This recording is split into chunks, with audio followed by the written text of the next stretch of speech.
Nahagbong sa pangpang sa Don Marcelino sa Davao Occidental ang usa ka truck nga kargado og relief goods nga ihatod unta alang sa mga biktima sa kusog galinog sa Jose Abad Santos sa Davao Occidental.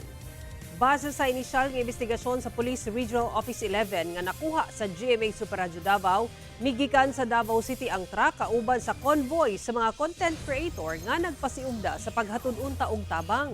Apan kalit matud pa nga nawad-an og break ang truck sa pag-abot sa pabahada pakurbadang bahin sa sitio Sinugpang, Barangay Lapuan sa Don Marcelino. Hinuon walay namatay sa panghitabo. Apan nakahiagom og samad sa lawas ang driver ug helper sa truck. Samtang nangayabo ang kargang relief goods. Nangayo og pagsabot sa katawhan sa Jazz ang mga content creator tungod sa dili na madayon nga paghatod sa mga tabang. Hinuon, gipasalamatan gihapon ni Mayor Jason John Joyce ang mga nagpasiugda sa maong inisyatiba.